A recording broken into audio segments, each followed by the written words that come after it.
안녕하세요. 카밀로입니다. 자, 이번 시간에는 아주 좀 근본적인 이야기를 조금 해보자고요. 자, 많은 분들이 시크릿을 할 때 내가 이루고자 하는 소망에 괴리감을 느낍니다. 괴리감.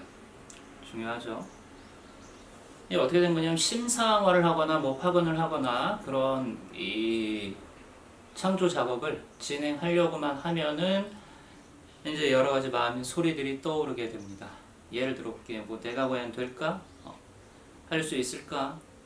또 실패하지는 않을까? 뭐 이런 여러 가지 마음의 소리들이 올라옵니다. 감정, 느낌의 형태로 그렇죠. 자, 이유가 있습니다. 이유가 있는데 이 부분에 대해서는 또 차차 다룰 거고요. 이 확언을 할 때도 마찬가지예요. 확언을 할 때도 열심히 확언을 하고 있지만 이게 뭐예요? 누구나 다 압니다. 사실 마음속 깊은 곳에서는 믿지 못하고 있어요. 본인도 알아요. 그런데 지푸라기라도 잡는 심정으로 심상화나 확언에 더 매달리게 되죠. 딴 게 아닙니다. 이거라도 안 하면 더 불안하기 때문에 그래요. 이게 어떻게 된 게 심상화나 확언을 하면 할수록 마음이 더 불안해지고 내가 혹시 단순히 그냥 정신승리하고 있는 건 아닌가? 뭐 이렇게까지 느껴지기도 합니다. 그렇죠? 또 많은 분들이 심상화할 때는 그때는 기분이 좋대요. 즐거운 상상을 하니까 심상화할 땐 잠깐 기분이 좋은데 하고 나면은 변한 게 없죠. 현실은 변한 게 없는 현실에 또 좌절하고 또 좌절하고를 반복을 합니다. 자, 왜 이런 일이 벌어질까요? 근본적인 이유는 이전 영상에서 말한 적이 있는데 이 개체 존재로서의 내가 한다고 생각을 하기 때문에 그래요.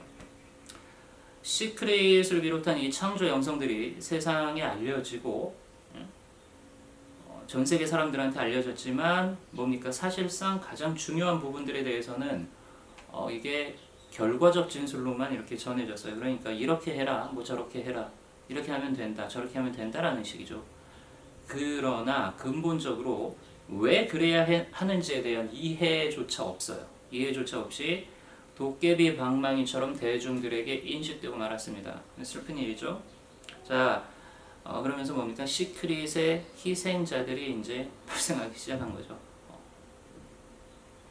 자칫 잘못하면 사회 부적응자가 됩니다. 그냥 계속 방구석에 틀어박혀가지고 시크릿만 하고 있는 거예요. 안 되죠. 안 되죠. 자, 여러분, 시크릿이라는 것을 제대로 하려면 신의 자리에서 하셔야 돼요.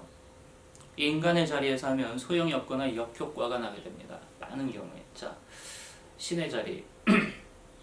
그럼 신의 자리라는 게 어디일까요? 신의 자리. 자, 궁극의 실제에 의해서 거울에 비추어 자신을 보듯 세상을 인식함으로써 거울에 비추어 자신을 보듯 세상 자체를 인식함으로써 창조할 수 있는 권한이 부여된 자리가 있습니다. 바로 순수의식의 자리예요. I am that I am이란 문장에서는 that I am 이전인 I am에 해당하는 거예요. 이 I am 순수의식이 나는 이것이다. that I am으로 자기 자신을 규정을 할 때 이제 인식되는 대상으로 세상이 창조되어 펼쳐지는 겁니다. 그러니까 이 자리가 바로 창조의 권한을 부여받은 자리예요. 이 순수의식의 자리는 드러난 세상에서는 주시자의 역할을 합니다. 그리고 동시에 우리의 본래 모습이기도 합니다. 수많은 영성 정통들에서 이야기하는 우리의 본래 면목, 본래 모습, 이게 이제 순수의식을 갖다 이제 의미를 해요. 자, 그러면은 어떻게 이 자리를 착각을 할까요? 자, 명상을 통해서 드러납니다. 순수의식 자체는 명상에 영향받는 자리가 아니에요. 항상 여여한 알의 자리입니다. 하지만 우리 현재의식 자체가 이원성에 가려져 있기 때문에 명상을 통해 가지고 이 고요하고 순수한 알의 자리를 자각하는 훈련이 필요합니다. 시급해요. 시크릿 하시는 모든 분들 명상이 필요합니다. 이제 시크릿이 왜 영성인지 아시겠죠? 명상으로 자각되는 우리 본연의 능력이 시크릿의 진정한 비밀이기 때문에 그렇습니다. 그러니까 여러분, 자, 명상합시다. 시크릿 잘하려면 명상하셔야 돼요. 자, 오늘도 이렇게 짧은 메시지 전해드립니다. 다음 시간에 또 어떤 영상으로 찾아뵐지 모르겠지만 오늘 말씀드린 부분이 가장 근본적인 부분이에요. 시크릿 하시는 분들 아셔야 됩니다. 자, 인간의 자리. 나는 단순히 이 작은 몸이다 라는 생각에 사로잡혀 있는 개체 존재의 자리에서 시크릿을 하는 게 아니에요. 본연의 나의 느낌을 먼저 찾아야 합니다. 그것이 바로 순수의식의 자리이고 그곳에서 창조가 이루어지게 됩니다. 다음 시간에 또 찾아뵐게요. 감사합니다.